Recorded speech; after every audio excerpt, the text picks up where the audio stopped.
আমার মতো কারা আছেন শপিং পাগল, তাও যদি হয় বাজেটের মধ্যে? আজকে ভিডিওটা শুধু তাদেরই জন্য।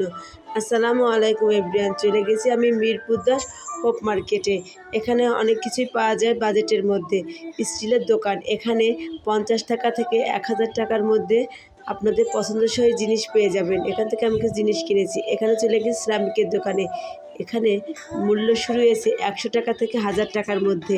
তারপরে বাহারি রকমের চুড়ি, বেশ দেখতেও সুন্দর, ড্রেসের সাথে মিল করে কেনা যায়। এখানে ফুলের দোকান, প্রকৃতিকে পরিচয় করিয়ে দেয়। এখান থেকে আমি কিছু ফুল নিয়েছি। চলে গেছি কসমেটিক্সের দোকানে, বিভিন্ন রকমের কসমেটিক্স কিনে চলে গেছি জুতার দোকানে।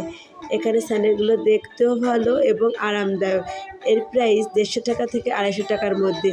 গরমে আরামদায়ক পোশাক ওয়ান পিস, এখানে মূল্য শুরু হয়েছে 250 থেকে 1000 টাকার মধ্যে, যা পরেও আরাম এবং গিফটের জন্য ভালো। তারপরে খেলাম ফুচকা, লাচ্ছি ও আখের রস। তারপর যা যা কিনেছি আপনাদের সাথে শেয়ার করলাম। এই মগটা আমি কিনেছি 100 টাকায়।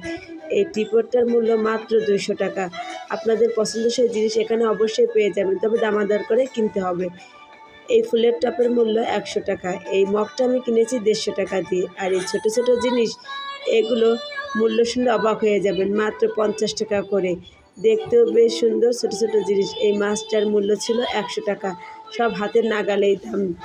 এই বাটিটার মূল্য 100 টাকা। আর এই প্লেটের মূল্য কত হবে বলেন তো আপনারা? মাত্র 100 টাকা। সব কিছু পেয়ে যাবেন আপনার বাজেটের মধ্যে। ভিডিওটি পছন্দ হলে লাইক